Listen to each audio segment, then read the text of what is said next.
Hello friends, welcome back to my channel Karthik తెలి news. Friends, ఇవాళ అంగన్వాడీ టీచర్లకు ఆయాలకు గుడ్ న్యూస్ చెప్తూ ఒక ఇంపార్టెంట్ అప్డేట్ న్యూస్ అయితే రావడం జరిగింది. దీని గురించి మరిన్ని విషయాలు ఈ వీడియోలో తెలుసుకుందాం.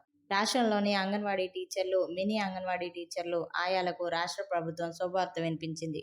ఎంతో కాలంగా ఎదురు చూస్తున్న తల్లికి వందనం పథకాన్ని వీరికి వర్తింపజేస్తూ ప్రభుత్వం నిర్ణయం తీసుకుంది. ఇక ఈ నిర్ణయంపై మహిళా శిశు సంక్షేమ శాఖ మంత్రి హర్షం వ్యక్తం చేశారు. తల్లికి వందనం పథకం అర్బన్, రూరల్ ప్రాంతాల్లో పనిచేస్తున్న అంగన్వాడీ సిబ్బంది అందరికీ వర్తించనుందని, చాలా కాలంగా వారు కోరుతున్న డిమాండ్కు ప్రభుత్వం సానుకూలంగా స్పందించింది.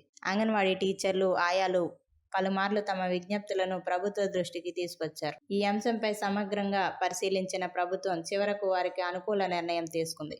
దీంతో రాష్ట్ర వ్యాప్తంగా వేలాది మంది అంగన్వాడీ సిబ్బందికి ఈ నిర్ణయం ఊరటనిచ్చింది. ఇక ఈ నిర్ణయంపై మహిళా శిశు సంక్షేమ శాఖ మంత్రి హర్షం వ్యక్తం చేశారు. అంగన్వాడీల సంక్షేమానికి ప్రాధాన్యం ఇస్తున్న సీఎం చంద్రబాబు, విద్యాశాఖ మంత్రి నారా లోకేష్ కు రాష్ట్ర అంగన్వాడీ కుటుంబం తరపున కృతజ్ఞతలు వెల్లడించారు. ఈ నిర్ణయం అంగన్వాడీ సిబ్బందిలో మరింత ఉత్సాహం, భరోసా నింపుతుందని చెప్పారు. ప్రభుత్వం తమ సేవలను గుర్తించి ఈ నిర్ణయం తీసుకోవడం అంగన్వాడీ సిబ్బందికి గొప్ప గుర్తింపని మంత్రి సంధ్యారాణి పేర్కొన్నారు. చిన్నారులు, గర్భిణులు, బాలింతలకు సేవలు అందిస్తున్న అంగన్వాడీ సిబ్బందికి ప్రభుత్వం అండగా ఉంటుందనే సందేశాన్ని ఈ నిర్ణయం ఇస్తోందని ఆమె వెల్లడించారు. సో ఫ్రెండ్స్, ఇది అప్డేట్ న్యూస్. మరిన్ని అప్డేట్స్ కోసం ఛానల్ సబ్స్క్రైబ్ చేసుకోండి ఫ్రెండ్స్. అలాగే పక్కన ఉన్న బెల్ ఐకాన్ క్లిక్ చేసి వీలైతే ఛానల్కు లైక్ అయితే చేయండి.